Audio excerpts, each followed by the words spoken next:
तर नमस्कार मित्रांनो, स्वागत आहे तुमचं माझ्या पहिल्या ब्लॉगमध्ये. लग्नाचा वाढदिवस म्हटलं की डोळ्यासमोर येतात ते महागडे कपडे, दागिने आणि छानशी ट्रिप किंवा हॉटेलमधला डिनर. पण एखादी व्यक्ती आपल्या लग्नाच्या वाढदिवसाला स्वतःचा होणारा प्रचंड त्रास सहन करून आयुष्यभरासाठी एक अशी भेट देऊ शकते ज्याचा कोणी विचारही केला नसेल. तर या दिदी आपल्याकडे फलटण बरोडवरून आल्या होत्या आणि 2 महिन्यांपूर्वी माझं आणि दिदीचं बोलणं झालं होतं.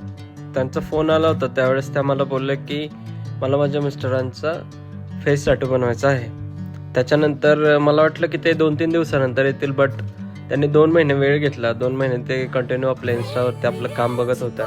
आपलं काम चेक केल्यानंतर एकदा पूर्ण विश्वास बसल्यानंतर ते आज आपल्याकडे आले आहेत. उद्या त्यांची ॲनिव्हर्सरी आहे.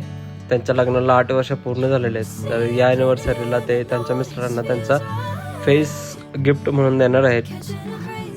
8 वर्षाचा हा सुखाचा संसार, सुखदुःखात एकमेकांना दिलेली साथ, या 8व्या ॲनिव्हर्सरीला आपल्या मिस्टरांना काहीतरी वेगळं आणि अनमोल द्यायचं म्हणून त्यांनी हा धाडसी निर्णय घेतलेला आहे. नाव करणं सोपं असतं, पण कोणाचा हुबहूब चेहरा स्वतःच्या बॉडीवरती उतरवण्यासाठी खूप मोठं काळजी लागतं. तासनतास सोयांचे टोक अंगावर झेलणे, प्रत्येक वेदनाला आनंदाने स्वीकारून ते हा टॅटू पूर्ण झाला. वस्तू जुन्या होतात, काळ बदलतो, चेहऱ्यावरती वयामानानुसार सुरकत येतात, पण हातावर कोरलेलं ते हास्य आणि नजर शेवटच्या श्वासापर्यंत अशीच जिवंत राहते. दिदींची कहाणी तशी खूप रंजक आहे.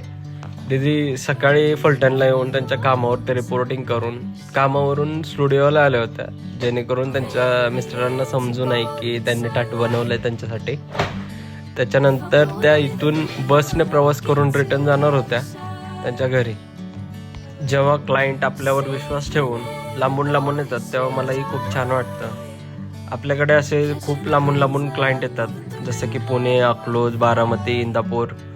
असं लांबून क्लायंट आल्यानंतर मलाही खूप खुशी होते की आपण खूप छान काम करतोय.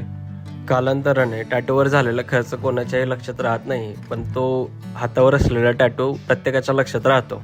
त्यामुळे प्रत्येक क्लायंटने टॅटू आर्टिस्ट किती रुपये घेतोय याच्यापेक्षा त्याचं काम किती छान आहे, तो छान काम करतोय का, हायजीन मेंटेन करतोय का, ह्या गोष्टी तपासायला पाहिजे.